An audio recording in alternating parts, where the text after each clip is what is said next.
Hello friends, இன்றைக்கி நம்ம என்ன பார்க்க போகிறோம்னா ஆப்டிடியூட்.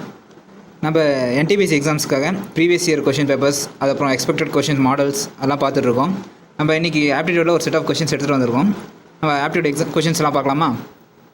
இதில் வந்து இப்போ என்டிபிசி வந்துட்டுருக்கு, எக்ஸாம்ஸ் பக்கம் நெருங்கிட்டுருக்கு.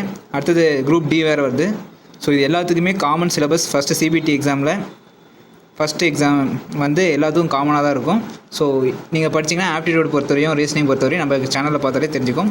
இது மாதிரி நிறைய விஷயம் பார்க்கணுன்னா சப்ஸ்கிரைப் பண்ணிக்கோங்க மறக்காமல் வீடியோக்குள்ள போகலாம்.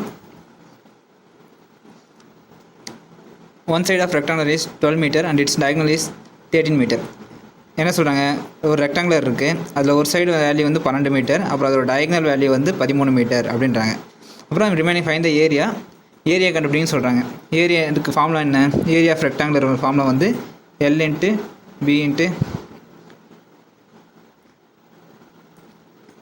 பியா. இப்போ வந்து என்ன பண்ண போகிறோம், நம்மளுக்கு வந்து லென்த்து எது ஒன்று தெரியும், பிரெத்து வந்து தெரியாது. இப்போ நம்ம பிரெத்து கண்டுபிடிக்கணும். இப்போ இதுக்கு ஃபார்முலா என்ன? இப்போ டயகனல் கொடுத்துருக்காங்க. டயகனலுக்கு ஒரு ட்ரையாங்கிளோட ஃபார்முலா என்ன பண்ணுறோம்? பித்தாகரஸ் தியரமா?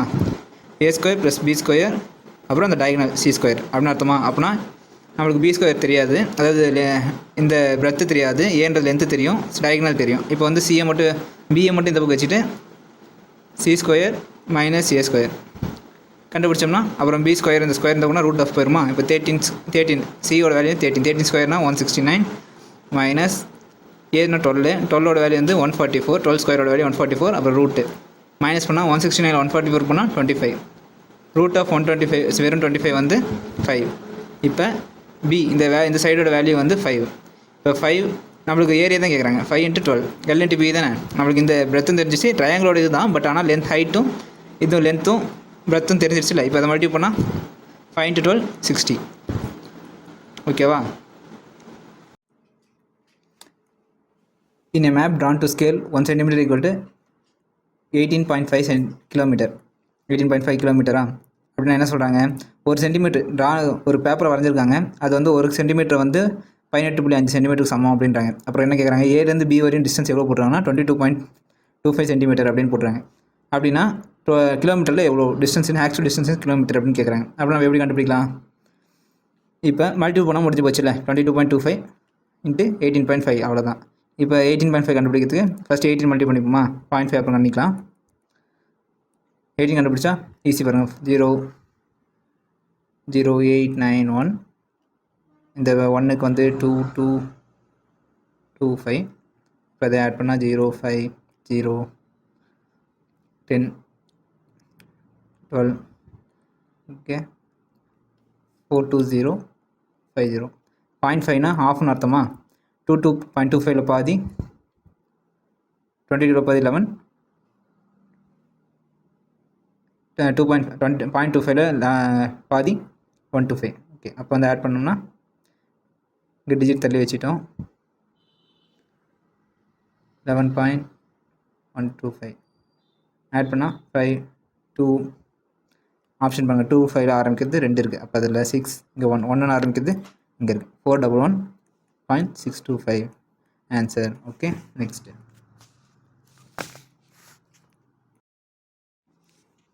இது பாருங்கள், வெறும் நம்பர்ஸ் தான், ஆட் பண்ணால் முடிஞ்சிருச்சு. இப்போ நம்மளுக்கு இங்கே எக்ஸ் வேணும், இந்த எக்ஸ் மட்டும் இந்த பக்கம் கொண்டு போயிட்டு இது இந்த பக்கம் கொண்டு வந்துடலாமா, மைனஸ் பண்ணிடலாமா? ஃபஸ்ட்டு இதை ஆட் பண்ணிக்குவோம், ஏன்னா ஃபஸ்ட் போர்ட் மாஸ்டர் படி ஆட் பண்ணிக்கணும், அதுக்கப்புறம் தான் மைனஸ் பண்ணணும். இப்போ ஆட் பண்ணிட்டா நம்பர்ஸ் எது பெருசுன்னு தெரிஞ்சு இது பண்ணிக்கலாம்ல.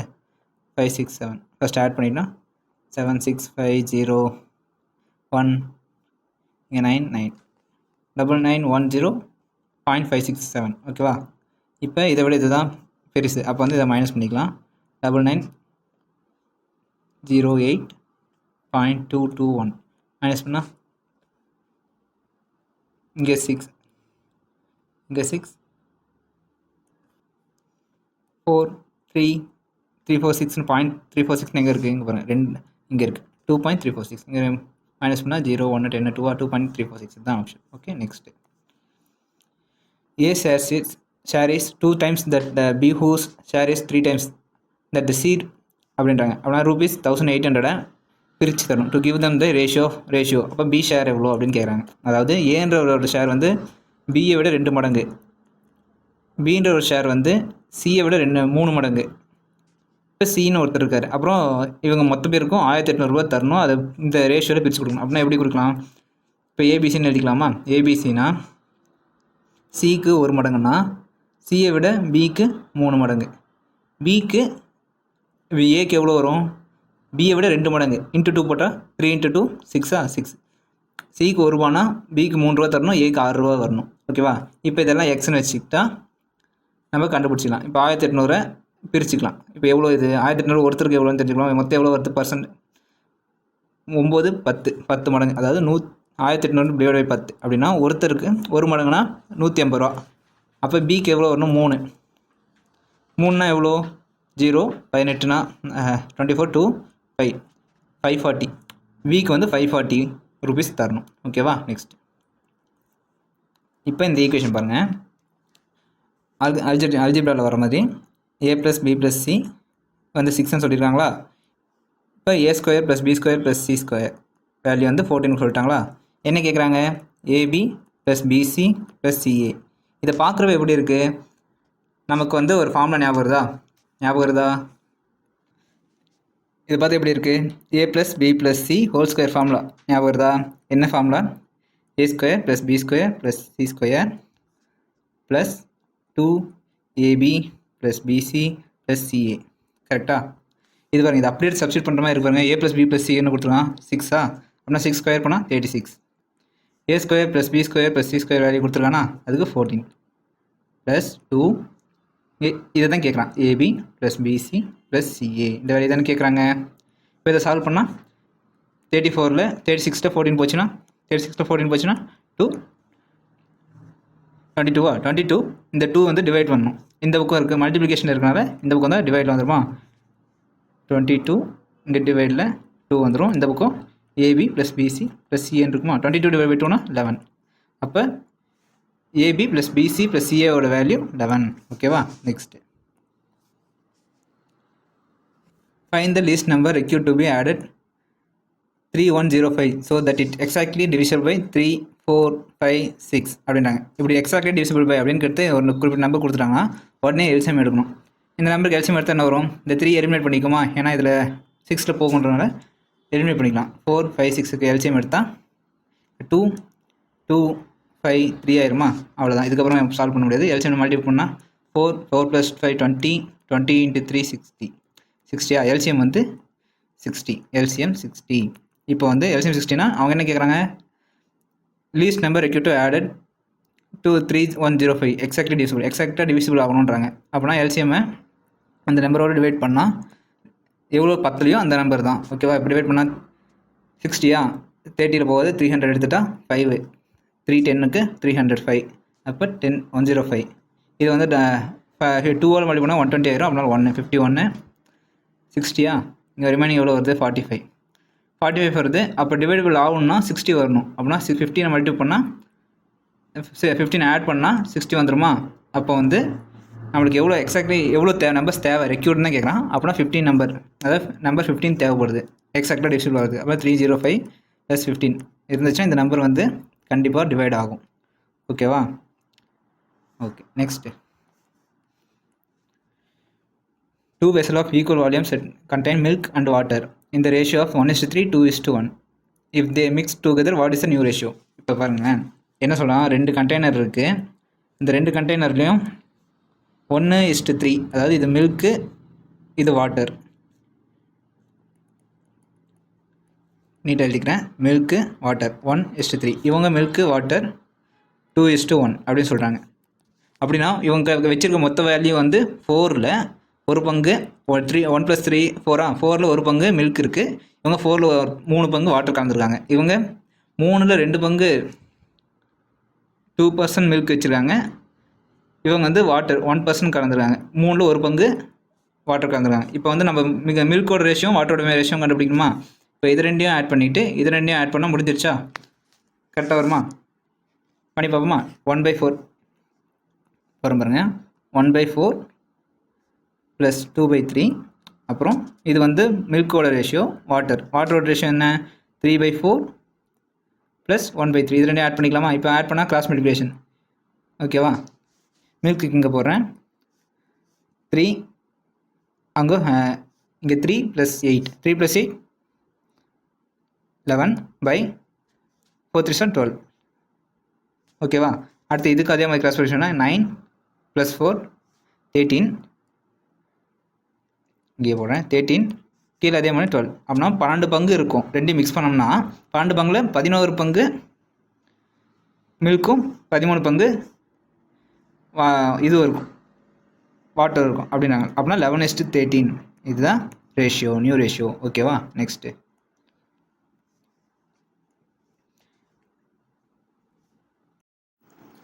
the average of first 3 out of 4 numbers is 18. The average of last 3 number is 14. The sum of the first and last number is 16. The last number is அப்படின்னா லாஸ்ட் நம்பர் மட்டும் என்னென்னு கேட்குறாங்க. அப்படி என்ன சொல்கிறாங்க, ஒரு 4 நம்பர் இருக்குது, ABCDன்ற ஒரு 4 நம்பர் இருக்குது. அது ஃபஸ்ட்டு ABCயோட ஆவரேஜ், அதாவது பை 3 ஆவரேஜ் வந்து 18ன்றாங்க. அப்புறம் BCDயோட ஆவரேஜ் வந்து 14 அப்படின்னு சொல்கிறாங்க. அப்புறம் ஃபஸ்ட் அண்ட் லாஸ்ட் நம்பரோட சம்மு, ஏவோட நம்பர் வேல்யூயும் டியோட ஆட் பண்ணால் 16 அப்படின்னு சொல்கிறாங்க. இப்போ நம்மளுக்கு ஏபிசியோட நம்பர் ஆட் பண்ணால் எவ்வளோன்னு கண்டுபிடிக்கலாமா. A + B + Cனா × 3, இந்த 3 இங்கே போச்சுன்னா மல்டிப்ளிகேஷனில் 18 × 3 54 54. அப்புறம் B + C + Dயோட வேல்யூ, B + C + Dயோட வேல்யூ இங்கே 14 × 3 42 42. இப்போ வந்து நம்மளுக்கு A + D இருக்குது, A + B + C இருக்குது, B + C + D இருக்குது. இப்போ நம்ம இதை வச்சு ஈக்குவேஷன் ஃபார்ம் பண்ணலாமா. பாருங்கள், இதில் பியும் சியும் காமனாக இருக்குது. அப்போ இந்த 2 ஈக்குவேஷனும் ஆட் பண்ணி பார்த்தோம்னா நம்மளுக்கு A + D இந்த வேல்யூ கிடச்சிரும். அப்போ வந்து இதை எடுத்து அதில் சப்ஸ்டிட் பண்ணுற மாதிரி வருமா. இப்போ நான் போட்டு காட்டுற பாருங்கள். A + B + C திருப்பி அதை எழுதிக்கிறேன். எவ்வளோ வந்துச்சு 54, B + C + D 42, அப்புறம் A + D எவ்வளோ சொல்லியிருக்காங்க 16. இப்போ வந்து இது 2 ஆட் பண்ணோம்னா, இந்த 2 வேல்யூ ஆட் பண்ணோம்னா பண்ணுவோமா. இப்போ வந்து A Dயும் தனியாக இருக்குது, அதனால் Aவும் + D. இப்போ B + C வந்து எப்படி எழுதிக்கலாம், இப்போ 2B + Cன்னு எழுதிக்கலாமா. அப்போ இதை ஆட் பண்ணால் 54ம் 42ம் 96.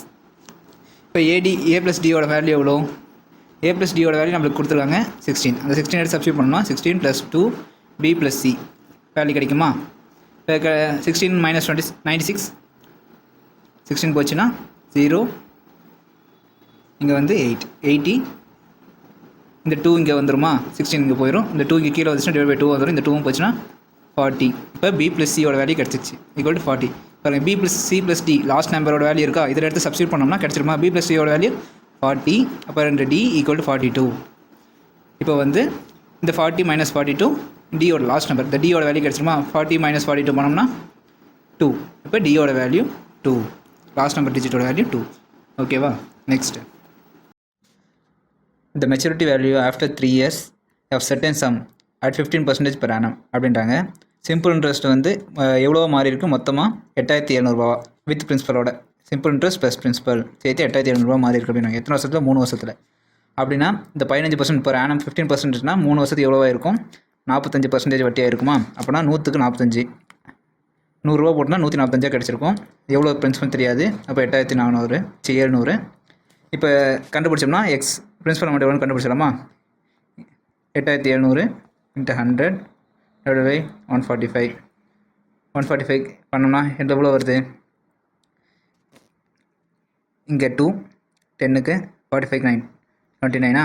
இங்கே வந்து 20 29 பண்ணால் என்ன வரும் வேல்யூ 29. 87க்கு வந்து 7 வரணும்னா 3 டேபிள் 3 × 29 87 00. இப்போ சரி 870 300 × 20. அப்போ இனிஷியல் அமௌண்ட் வந்து பிரின்சிபல் வந்து 6000 இருந்திருக்கும். ஓகேவா. நெக்ஸ்ட்டு இந்த இது பாருங்களேன், 525 ப்ளஸ் இது எப்படி கொடுத்துறாங்க, ஃபார்முலா எப்படி இருக்குன்னா A + B whole square minus A - B whole square, கீழே வந்து A × B இப்படி கொடுத்துருக்கானா. இது பார்த்தா என்ன ஈக்குவேஷன் இருக்குது, இந்த A + B whole square minus A - B whole square அப்படின்றதுக்கு வந்து ஈக்குவேஷன் ஃபார்முலா நமக்கு தெரியும், = 4AB. ஓகேவா. இதை வந்து இப்படி எழுதிக்கலாமா, ஏன்றது வேல்யூ 525, ஏன்னா ரெண்டுமே ஒரே வேல்யூ தானே. 525 இங்கே 525, B வேல்யூ வந்து 252 252. இப்போ இதை எப்படி எழுதிக்கலாம், 4 × 525 × 252 ஏ இன்ட்டு பிக்கு வந்து அதே கீழே இருக்குது 525 இன்ட்டு 252. இந்த 252 525 கேன்சல் ஆச்சுன்னா ரிமைனிங் 4. ஆன்சர் வந்து 4. இதை பார்த்தா தான் ஈக்குவேஷனாக போட்டு சால்வ் பண்ணுற மாதிரி இருக்கும். ஆனால் நம்மளுக்கு ஆல்ரெடி ஃபார்முலா தெரிஞ்சிச்சுன்னா ஈஸியாக தான் இருக்கும். ஓகே, நெக்ஸ்ட் இது பாருங்கள். 2 cos θ வேல்யூ வந்து √3ன்னு கொடுத்துட்டான். அப்படின்னா நம்மளுக்கு cos θ வேல்யூ எவ்வளோ அப்படின்னு கண்டுபிடிச்சோம்னா √3/2. அப்படின்னா θ வேல்யூ கண்டுபிடிச்சலாமா? cos θ √3/2க்கு எதுக்கு வரும்? √3/2னா cos 30க்கு வரும். கரெக்டாக? 30 டிகிரி. அப்படின்னா எல்லாத்துக்கும் தீட்டாக்கெலாம் 30 டிகிரி போட்டோம்னா சால்வ் பண்ணிடும். cos 30 டிகிரி என்ன வேல்யூ இங்கே போட்டதே தான் √3/2. இந்த tan θ tan 30க்கு எவ்வளோ வேல்யூ 1/√3. இப்போ √3 கேன்சல், இங்கே 1/2. ஆன்சர் வந்து 1/2. Okay, next. A man has an equal number of 5, 10, 20 rupees notes amounting rupees 385. அதாவது 3 வகையான நோட் வச்சுருக்காங்க. 5 ரூபா நோட்டு, 10 ரூபா நோட்டு, 20 ரூபா நோட்டு வச்சுருக்காங்க. 3மே ஈக்குவல் அமௌண்ட் வச்சுருக்காங்க. ஒரே எத்தனை இது ஒரு நோட் வச்சுன்னா இது ஒரு நோட் இது ஒரு நோட் அப்படி தான் வச்சுருக்காங்க அப்படின்றாங்க. அப்போ ஈக்குவல் நோட்டுனால எக்ஸ்னு வச்சுக்கலாம் பக்கத்தில். இப்போ இதை ஆட் பண்ணால் எவ்வளோ இருக்குன்னு சொல்கிறேன். அமௌண்ட் வேல்யூ வந்து எவ்வளோ சொல்கிறேன்னா 385 அப்படின்றாங்க. இப்போ எக்ஸோட வேல்யூ டோட்டலாக எத்தனை அமௌண்ட்டுன்னு கண்டுபிடிச்சிடலாம்ல. 35 35x ஈக்குவல் டு 385. டிவைடில் பண்ணால் 35 இங்கே 35 போயிடும். டிவைட் பண்ணால் 135 ரிமைனிங் 3 திருப்பி 1 11 x ஈக்குவல் டு 11. அப்படின்னா 11 இருக்கும் எக்ஸ். அப்புறம் ஒவ்வொருத்தருக்கிட்டையும் 11 நோட் இருக்கும். இப்போ இவன் என்ன கேட்குறான்? டோட்டல் நம்பர் ஆஃப் நோட்ஸ் அப்படின்னா எத்தனை நோட் இருக்கும்? 5 ரூபா 5ல் 11 5ல் 11 10ல் 11 நோட் இருக்கும், 20ல் 11 நோட் இருக்கும். மொத்தம் 33 நோட் இருந்திருக்கும். ஓகேவா? ஒவ்வொருத்தருக்கிட்டையும் 11 நோட் இருந்திருக்கும். ஓகேவா? Next find the median data set. இப்போ மீடியன் கேட்குறானாலே சென்டரில் இருக்க வேல்யூ அப்படின்னு அர்த்தம். இப்போ 4 நம்பர் கொடுத்துருக்காங்கன்னா ஃபஸ்ட்டு இது அசெண்டிங் ஆர்டரில் அரேஞ்ச் பண்ணிக்கணும். இப்போ பாருங்கள் 1.9, அடுத்தது 3.5, அப்புறம் 5.8, அப்புறம் 8.4. அப்போ இந்த சென்டர் வேல்யூனா இந்த 2 வேல்யூ தான், 3.5 5.8. இதுக்கு வந்து சென்டர் கண்டுபிடிக்கணும். இதை ஆட் பண்ணி 2 டிவைட் பண்ணிக்கலாமா? 3.5 5.8 ஆட் பண்ணால் 3 1 9.3 9.3 டிவைட் பை 2 பண்ணோன்னா 8னா 4 வரும். 4ல் ஒரே ஆப்ஷன் தான், 4.7 தான் ஆன்சர். ஓகேவா? Next the mean of first 11 numbers, 11 natural numbers. 11 natural numbers மீன் கண்டுபிடிக்கணும்னா சம் பண்ணும். 1 நேச்சுரல் நம்பர் 1 2 3 4 ஆரம்பிக்கிற நம்பர்ஸ் 11 வரைக்கும். அதை என்ன பண்ணுவோம்? மீன்னா என்ன? ஆவரேஜா 1லேருந்து 2 3 எல்லாத்தையும் 11 வரையும் ஆட் பண்ணி அதை வந்து 11 டிவைட் பண்ணால் மீன் வேல்யூ கிடைக்கும். அதுக்கு வந்து ஃபார்முலா பற்றி யூஸ் பண்ணலாம். ஃபார்முலா எப்படி யூஸ் பண்ணலாம்னா இதுக்கு என்னென்னா n+1/2 மீன் கண்டுபிடிக்கிறதுக்கு. அதாவது என்னக்கு அடுத்த நம்பர் கொடுத்துருக்க நம்பர் ஃபஸ்ட் நேச்சுரல் நம்பர்ஸ் கொடுத்துருக்காங்கன்னா அப்படின்னா 11னா 11 + 1 12 12 டிவைட் பை 2 அதுதான் ஆன்சர். அப்படின்னா 6. ஓகேவா? நெக்ஸ்ட் பார்க்கலாம். இங்கே பாருங்கள், a-4 எக்ஸ்டென்ஷன் கேட்டிருக்கான். 4 ஹோல் கியூபோட எக்ஸ்டென்ஷன். அப்படின்னா நம்மளுக்கு தெரியல a-b ஹோல் கியூபோட எக்ஸ்டென்ஷன் என்ன?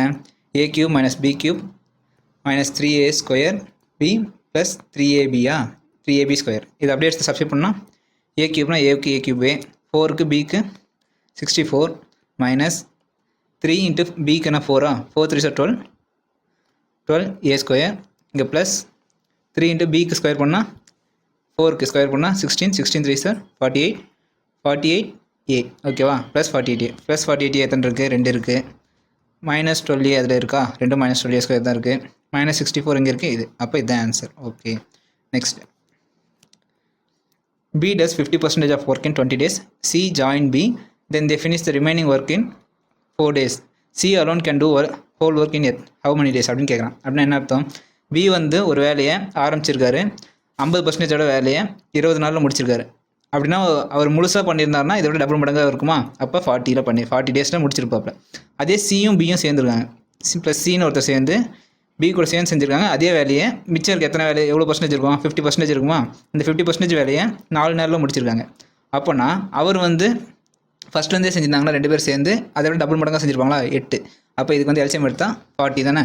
40 இது 1 இது வந்து 5 5 யூனிட். இவங்க வந்து ஒரு யூனிட். ஒரு நாள் வந்து ஒரு யூனிட் பண்ணுவாங்க. இவங்க 2 பேர் சேர்ந்து ஒரு நாளில் 5 யூனிட் வேலை செய்வாங்க. ஓகேவா? இப்போ வந்து கேட்குறாங்க சி மட்டும் எவ்வளோன்னு கேட்குறாங்க. அப்படின்னா இது 2 மைனஸ் பண்ணிக்கலாமா? மைனஸ் பண்ணால் 4. ஒரு நாளைக்கு 4 யூனிட் பண்ணாங்க. அப்படின்னா 40 யூனிட் இருக்குது. அதை 4 யூனிட் ஒரு நாளைக்கு முடிச்சாங்கன்னா 40 யூனிட் 4 யூனிட், அதாவது 10 டேஸில் அவங்க வந்து முடிச்சிடுவாங்க ஃபுல் ஒர்க்கையும். Okay, next. The loss in selling an article rupees 1235 was 5% at the price should it be sold to get profit to 10% அப்படின்னா என்ன சொல்கிறாங்கன்னா ஒரு பொருளை விற்றுருக்காங்க 5% லாஸில் விற்றுட்டுருங்க. அதை எவ்வளோ விற்றுருக்காங்கன்னா 1235 ரூபாய்க்கு விற்றுறாங்க. 5% லாஸ் அப்படின்னா 100 ரூபா பொருளை 95 ரூபாய்க்கு விற்றுருக்காங்க. அப்போ எக்ஸ் அந்த வேல்யூ தெரியாது, எக்ஸு ஓகேவா, ஒரிஜினல் வேல்யூ தெரியாது. அதை 10% ப்ராஃபிட்டில் விற்கணும்னா எவ்வளோக்கு விற்றுருக்குன்னு கேட்குறாங்க. ஃபஸ்ட் நம்ம ஒரிஜினல் ரேட் எவ்வளோன்னு கண்டுபிடிச்சிக்குவோம். இப்போ எக்ஸ் மட்டும் வச்சுட்டு ஒரிஜினல் ரேட் எப்படி கண்டுபிடிப்போம்? 235 into 100 இங்கே 95. இது சால்வ் பண்ணால் 5ல் பண்ணலாமா? ஃபஸ்ட் 5 1 9 இங்கே வந்து பண்ணால் 2 4 7. இப்போ 19க்கு வந்து 7 2 4 7 இதில் வரும் 7 3 டேபிள் வரும். 2 4 7 13 13 into 100 1300. ஒரிஜினல் ரேட் வந்து 1300 இருந்திருக்கும். இப்போ 10% ப்ராஃபிட்னா 130 ரூபாவா?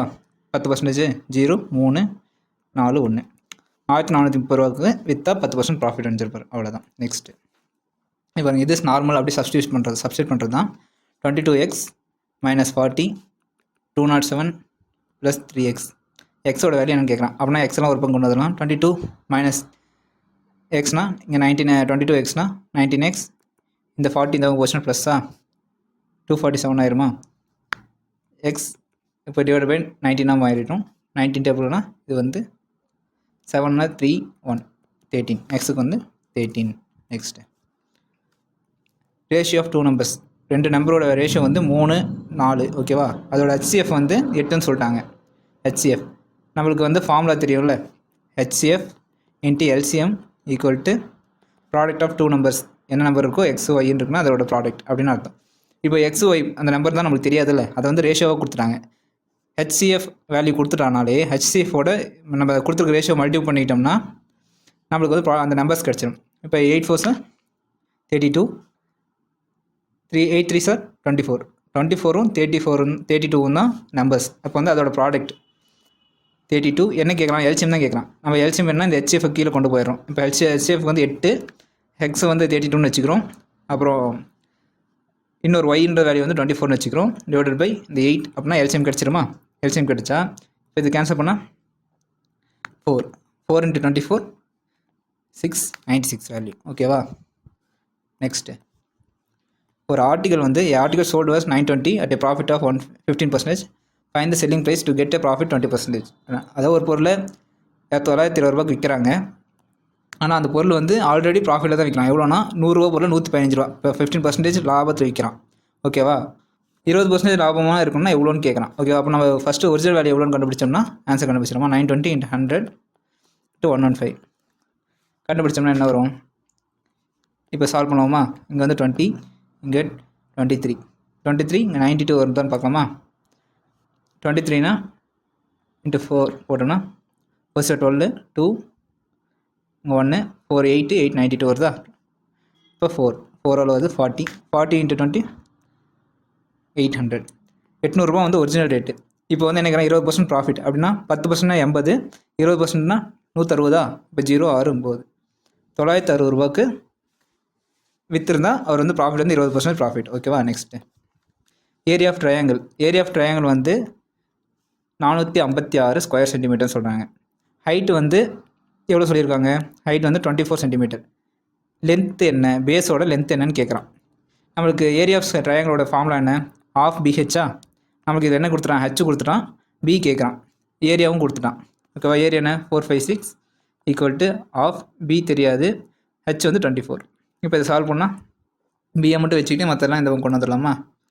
பியை மட்டும் வச்சுட்டோம்னா B = இந்த 456 × 2 / 24 இங்கே 12 இங்கே 12 பண்ணோம்னா 45 இங்கே 3 46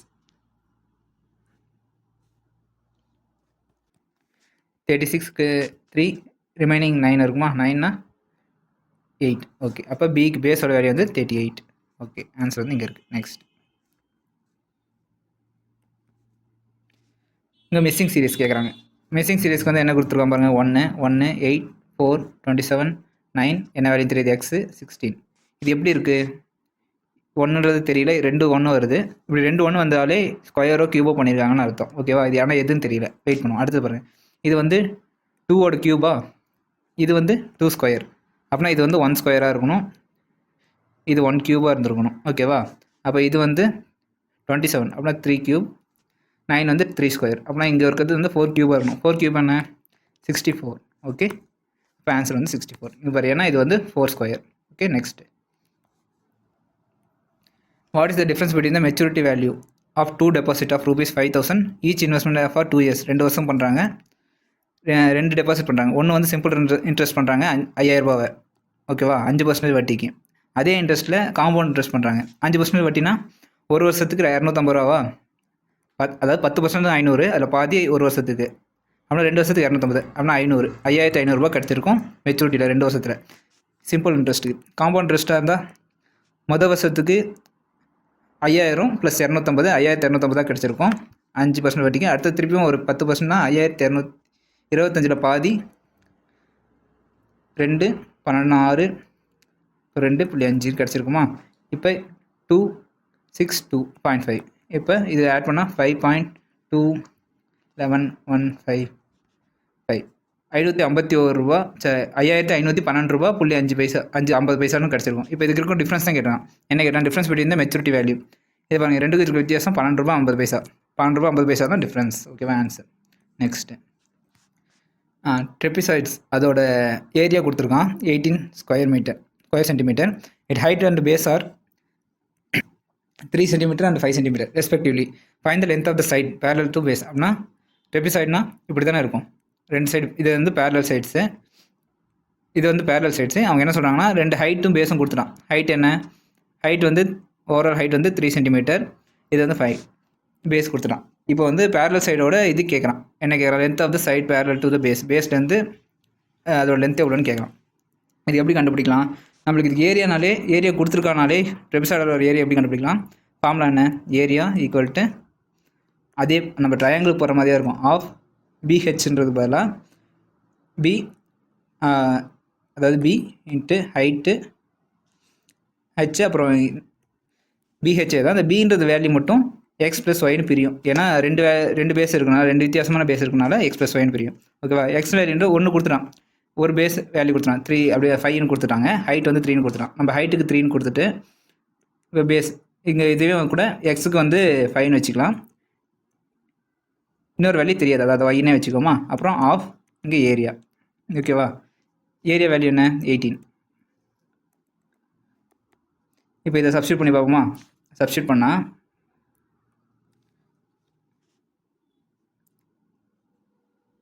இந்த 5 + 5 விட்டுட்டு வச்சுட்டு 18 ×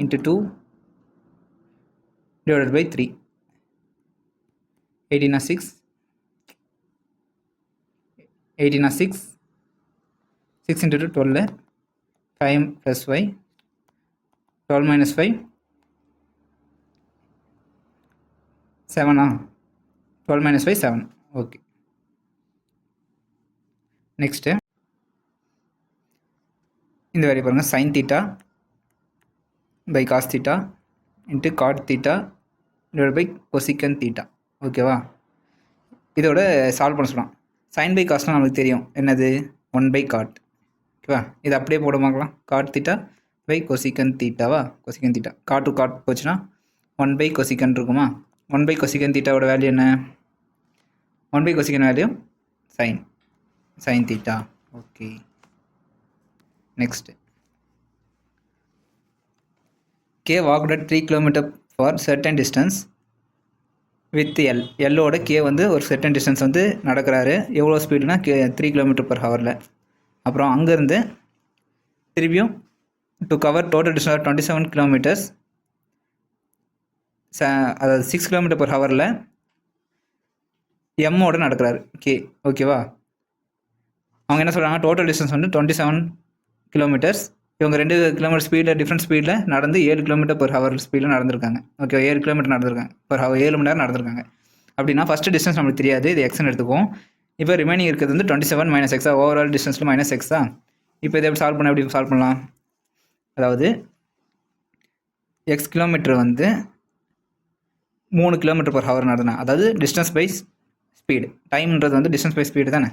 இப்போ அதையும் ப்ளஸ் 27 km - x டிஸ்டன்ஸை எவ்வளோ கிலோமீட்டர் பர் ஸ்பீடில் 6 km/h நடந்திருக்காங்க. டோட்டலாக சேர்த்து 7 ஹவர்ஸ் நடத்துகிறாங்க. நம்ம ஃபார்முலா கொண்டு வந்துட்டோமா, ஈக்குவேஷன் கொண்டு வந்துட்டோமா, இதை சால்வ் பண்ணி பார்ப்போமா. இன்னொரு டைம் எழுதிக்கிறேன். x/3 + 27 - x/6 = 7 hours. இதை அப்படியே சால்வ் பண்ணால்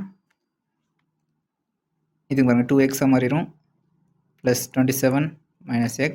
இது வந்து கிராஸ் மல்டிப்ளிகேஷன் பண்ணால் இங்கே வந்து 2 ஆயிரும். இங்கே 2 மல்டி பண்ணணும், இங்கே 2 மல்டி பண்ணுமா, இங்கே 6. அப்படின்னா காமனாக 6. இந்த 6 காமன் 6 வந்து இந்த பக்கம் வந்துச்சுன்னா 7 × 6 7 6 42 42. அப்புறம் இங்கே எக்ஸ் எல்லாம் சால்வ் பண்ணால் எக்ஸ் ப்ளஸ் 27 இருக்கும். 27 அந்த பக்கம் போச்சுன்னா -27. 42 27 போச்சுன்னா 12 7 போச்சுன்னா 3 + 2 5. இங்கே 3 115. அப்போ எக்ஸ் வந்து 15 kilometres. Final distance travel with M. நம்ம ஃபஸ்ட்டு பார்த்தோம்ல, ஃபஸ்ட்டு வந்து கேவோட நடந்துட்டார், எம்மோட கண்டுபிடிக்கணும். அப்படின்னா எம் டோட்டல் டிஸ்டன்ஸ் 27 - 15. 15னா எவ்வளோ, 2 இங்கே 1 12 கிலோமீட்டர்ஸ். ஓகேவா. பாருங்கள் 15 கிலோமீட்டர்ஸும் கொடுத்துருக்கான். ஆனால் நம்ம அதை கேவோட நடந்தது எடுத்துக்கூடாது, எல்லோட நடந்தது தான் எடுத்துக்கணும். சரி எம்மோட, ஏன்னா எம்ம தான் கேட்டிருக்காங்க. Travel with M. ஓகேவா. எம்மோட நடந்தது எடுத்துக்கணும். Okay next.